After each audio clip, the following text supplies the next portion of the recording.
દેવગઢ બારિયામાં રેતી માફિયાઓ સામે કોંગ્રેસનો ઉગ્ર વિરોધ, ટ્રકો રોકી તંત્ર સામે આક્રોશ।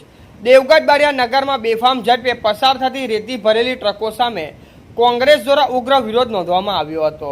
તાલુકા કોંગ્રેસ પ્રમુખ ઈશ્વરભાઈ વાખરાનો નેતૃત્વ કોંગ્રેસના આગેવાનો અને કાર્યકરોમાં મોટી સંખ્યામાં રેતી ભરેલી ટ્રકો અટકાવી સ્થાનિક તંત્ર કામગીરી સામે ભારે રોષ વ્યક્ત કર્યો હતો।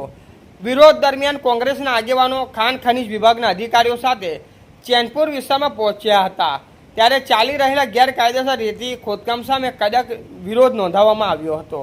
આગેવાનોનું કહેવું હતું કે નિયમોના ભંગ સાથે ભારે વાહન શહેરમાંથી બેફામ રીતે પસાર થઈ રહ્યા છે, જેના કારણે સ્થાનિક નાગરિકોને ભારે હાલાકી ભોગવવી પડી રહી છે। કોંગ્રેસના જણાવ્યા મુજબ રેતી ભરેલી ટ્રકોની અતિશય ઝડપને કારણે અકસ્માતનો ભય સતત વધી રહ્યો છે, સાથે રસ્તાઓ પર ઉડતી ધૂળ અને વધતા અવાજ પ્રદૂષણ લોકો પરેશાન બની ગયા છે, છતાં તંત્ર દ્વારા અસરકારક કાર્યવાહી કરવામાં આવતી નથી તેવા ગંભીર આક્ષેપો કરવામાં આવ્યા હતા। કોંગ્રેસે ગેરકાયદેસર ખનન અને બેફામ ટ્રાફિક પર તાત્કાલિક કડક પગલાં લેવાની માંગ ઉઠાવી છે। રિપોર્ટર વિપુલ કુમાર બારિયા, પીપલોદ। કોંગ્રેસ પાર્ટીના તમામ કાર્યકર્તા સાથે દેવગઢ બારિયામાં જે રેતી માફિયાઓનો આતંક ચાલી રહ્યો હતો તેના અનુસંધાનમાં આજે ચેનપુર ખાતે અમે અમારી સમગ્ર ટીમ અને ખાણ ખનીજના અધિકારી સાથે અમે બધા આજે આવ્યા હતા અને સ્થળ પર જેવી રેતી માફિયાઓને જાણ થતાં જ તેઓ ગાયબ થઈ ગયો હોય તેવી હાલત છે। અને આ દેખો રેતી માફિયાઓની હાલત કે તે લોકોએ કેટલું રેતીનું ખનન કરીને ડગલા માર્યા છે અને પોતાની માઇનની જમીનમાં પણ સ્ટોક કરીને ભેગા થઈ રહ્યા છે। તે ઉપરાંત ચેનપુરની આસપાસની જમીન જે સરકારી હેડે હોય અને તેઓને પણ ખોદી નાખી હોય અને તેની હાલત પણ એટલી ગંભીર કરી હોય અને આખા સર્વે નંબરો પણ ખોદીને બહુ મોટા પાયે માઇનિંગ કરેલું છે।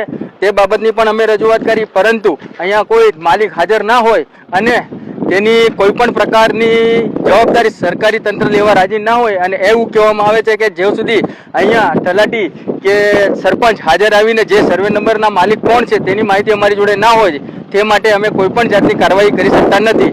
પરંતુ હાલ જે માન્ય લીજ ગણાય છે ચેનપુર રોડની, તે લીજની અંદર પણ બહુ મોટા પાયે માઇનિંગ થઈ રહ્યું છે ને એમાં પણ મોટા ઢગલા માર્યા છે અને નકશા પ્રમાણે અમે સાહેબને કીધું છે કે અંદર કેટલું પ્રકારનું ખોદકામ કર્યું છે તેની પણ માહિતી તમારી જોડે હશે અને નમૂના મુજબ તે પણ માહિતીની ચકાસણી કરવામાં આવે ને આજે સ્થળ પર અમે આવ્યા છે તે આગળ કાર્યવાહી કરવામાં આવે તે માટે અમે સાહેબશ્રીને મળીએ છીએ।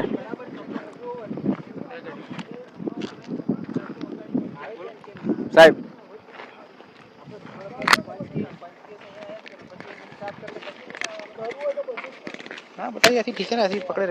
સમાચાર જોવા માટે ગુજરાત ડિવિઝન ન્યૂઝ ચેનલને like, share, subscribe, bell icon press button દબાવવાનું ના ભૂલશો।